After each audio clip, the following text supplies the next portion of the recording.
Mwa Profesa Sospeter Muhongo. Mwenyekiti, asante kwa kunipatia nafasi ya kuchangia.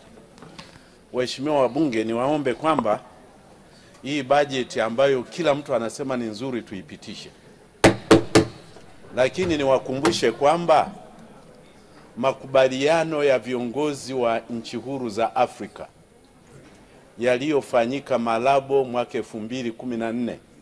Malabo ni kule Equatorial Guinea. Viongozi walikubaliana kwamba yani budget ya wizara za kilimo za nchi zote za Afrika ikiwa chini kabisa iwe 10% ya budget ya taifa hilo. Kwa hiyo hapa tunachopaswa kufanya, waheshimiwa wabunge, kwanza toka 2014 mlisema tulikuwa kwenye bilioni 294, tuko trilioni 1.2.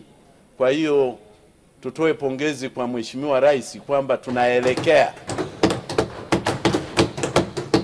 Kwa hiyo kila mtu ajue bajeti ya mwaka huu ni kiasi gani, alafu apige hesabu kwenye 10% tuko wapi. Cha pili, sisi watu wa jimbo la Msoma vijijini tuna furaha kubwa sana kwenye hii bajeti. Ni kwa sababu tuna mabonde mawili makubwa, bonde la mto Suguti na bonde la Bugwema, na mabonde yote mawili yamefanyiwa tathmini na yanafaa kwa umwagiliaji mkubwa, na ambalo limepitishwa sasa ni hili bonde la Bugwema. Mimi natoa shukurani Mheshimiwa Rais alivyokuwa jimboni mwangu, nilimuomba, simuombi vitu vingi, nilimuomba viwili tu, bonde hili na barabara, na yote tumepata. Tunampa shukurani nyingi sana, na jimbo la uhakika ambalo anajua na kura nyingi ni la Msoma vijijini kuzidi yote. Kwa hiyo bonde la Bugwema tumelipata, mkandarasi amepatikana. Na hili ndugu zangu, kwa nini mimi namsifia Mheshimiwa Rais? Ni kwa sababu Mwalimu alianza kulijenga mwaka 1974. Kwa hiyo kwa zaidi ya miaka 50 Mheshimiwa Rais amefufua tena huu mradi. Sisi watu wa Msoma vijijini tuna furaha kubwa sana. Na muhimu ni kwamba huyu mkandarasi ambaye atakabidhiwa hivi karibuni, malengo ya Mwalimu ya miaka ya 70 kwamba asaidie wakulima wadogo yako pale pale. Kwa hiyo hili ni bonde kwa ajili ya wakulima wadogo na wakulima wakubwa. Sisi hatubatishi, tumeshapanga na mazao yatakayolimwa humo. Cha kwanza ni mpunga, cha pili ni mahindi, cha tatu ni alizeti, alafu tunachukua mazao haya yanayofanana yani mbaazi, dengu, choroko na maharage. Vile vile tutalima pamba. Kwa hiyo Mheshimiwa Waziri Bashe, kwa kazi nzuri unazozifanya, usishawishike bonde la Bugwema kuanza kulima miwa. Hesabu, na mimi niko kwenye kamati ya kilimo, hesabu tulionayo ni kwamba kuanzia mwakani tutakuwa na sukari ya kutosha. Kwa hiyo Watanzania, kila mabonde yote yasigeuke kuwa mabonde ya miwa. Kilimo ni biashara. Mazao tuliyoyachagua ni kwa sababu tutafanya biashara ya ndani. Mwaka huu tuko watu milioni 70.5 milioni. Mwaka 2050 wakati tunatimiza dira yetu tutakuwa watu karibu milioni 140. Kwa hiyo soko la ndani limo. Ndio maana tunataka kilimo kikubwa kwenye bonde la Bugwema. Halafu soko la nje ni nchi za Kiafrika. Tuna mikataba mingi. Sasa hivi Afrika tuko watu bilioni 1.5. Tukifika mwaka 2050 tutakuwa bilioni 2.5. Wote hawa wanataka chakula. Wote. Na wote hawa huenda wataanza kununua kutoka kwenye bonde letu la Bugwema. Sasa natoa umuhimu wa kilimo ni biashara. Mpunga tunataka kulima kwa sababu duniani ambapo sasa hivi kuna watu bilioni 8.2, asilimia zaidi ya 50 wanatumia mchele, wali au mpunga kama chakula kikuu, asilimia 50. Kwa hiyo hatutafanya kosa sisi kulima mpunga. Vile vile soko la mpunga miaka mitatu inayokuja duniani, ukubwa wake kibiashara utakuwa wa bilioni 350, na sisi tunataka tunyemelee hilo soko. Mahindi yana matumizi matatu, kama chakula kwa binadamu, kwa mifugo, alafu viwandani yanatumika kutengeneza ethanol. Kwa hiyo tukipata mengi sana tunaweza kufikiria mambo ya ethanol.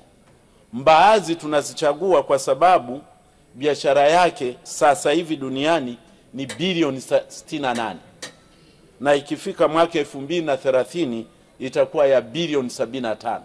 Kwa hiyo Mheshimiwa Bashe huko sahihi kusema kilimo ni biashara. Na sisi Msoma vijijini tunaenda mbali, tunataka viwanda. Na ndugu zangu waheshimiwa wabunge, isiwe tu kwamba kilimo ni biashara, lakini kilimo vile vile ni viwanda. Kwa hiyo sisi tunataka mazao yatakayolimwa kule Bugwema kwenye bonde kubwa kabisa yatakuwa yanachakatwa humo, na tunaongezea thamani ya mazao yetu. Vile vile tunalima pamba. Ombi letu ni kwamba ile jineri ya mgango, Waziri Bashe, ile jineri unaifahamu, na waziri wa viwanda, lazima ile jineri ifufuke.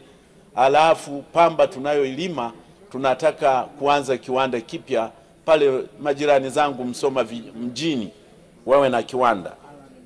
Huko Bugwema kuna wafugaji sana, tunataka kufufua viwanda vyetu vya maziwa vya mkoa wa Mara. Halafu mkoa wa Mara na Msoma vijijini tumeanza ufugaji uvuvi wa vizimba, na huko nako Msoma vijijini mimi nimepanga ndani ya miaka 4-5 tuwe na kiwanda cha samaki Msoma vijijini. Kwa hiyo waheshimiwa wabunge, twende na kilimo ni biashara, twende na kilimo ni viwanda. Sasa nataka kuwaeleza kidogo kuhusu maji ya Ziwa Victoria.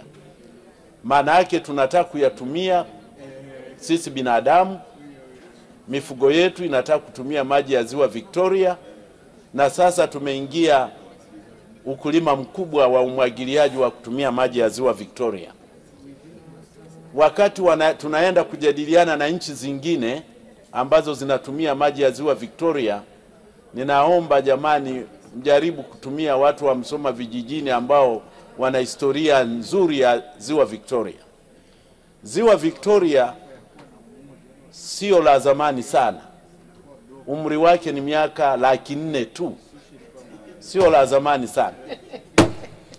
Kwa hiyo wale wenzetu wa kaskazini, na hii point ni muhimu sana, watakaokuwa wanaenda kwenye discussions na nchi za kaskazini, tunasema Lake Victoria is 400,000 years old. Lakini mto Nile, wanasayansi zamani walipiga mahesabu wakadhani mto Nile umri wake ni miaka 5,000,000. Lakini juzi mahesabu yamepigwa upya tena, mto Nile unaonekana umri wake ni 1,030,000. Kwa hiyo mtu akija kusema msitumie maji ya Ziwa Victoria kwa kuwa yataisha kwenye mto Nile, lazima ufanye majadiliano ya kisayansi kwamba mto Nile ulikuwepo kabla ya Ziwa Victoria kuwepo, na maji ya mto Nile tutaongea siku nyingine yalikuwa yanatoka wapi. Kwa hiyo lakini Ziwa Victoria naye tulitumie kwa umakini, mbali ya kuwa na umri wa miaka 400,000. Ziwa Victoria limewahi kukauka mara kadhaa, lakini msiogope, limewahi kukauka mara kadhaa. Na mara ya mwisho kumbukumbu zetu huku kwa wanasayansi huku ndio zinakuwa kumbukumbu tu, pengine dokta zipo. Haya, kumbukumbu zetu ni kwamba mara ya mwisho lilikauka ilikuwa ni miaka 17,000 iliyopita, miaka 17,000. Kwa hiyo ni siku nyingi sana. Na sisi tuna haki ya kutumia maji ya Ziwa Victoria kwa sababu 49% ya Ziwa Victoria iko Tanzania. Uganda ina asilimia 45, Kenya wana asilimia 6. Kwa hiyo kama tunatumia kwa uwiano, tuna haki ya kufanya kilimo kikubwa cha umwagiliaji kwa kutumia maji ya Ziwa Victoria. Wakati mto Nile ambao mnaweza kuanza kuwa na wasiwasi, nimewaeleza ni wa umri wa miaka zaidi ya milioni 30, alafu hesabu imepigwa discharge yake, yale maji yanayotembea mto Nile mle ndani. Discharge yake kwa sekundi moja ni lita milioni 3.5. Yani ile discharge, average discharge 3.1 million liters per second. Kwa hiyo ukichukua maji yanayoweza kutunzwa kwenye mto Nile na maziwa yake na mito yake, storage capacity yake kwa mwaka ni cubic mita bilioni 180, ambazo ukipiga mahesabu ni sawasawa na cubic kilomita 180. Lakini ujazo wa Ziwa Victoria ni cubic mita 2760. Kwa hiyo ukipiga hiyo ratio ni less than 10%. Kwa hiyo ndugu zangu wa Tanzania, tuna haki ya kutumia maji ya Ziwa Victoria kwa binadamu, kwa mifugo na bado kwa umwagiliaji.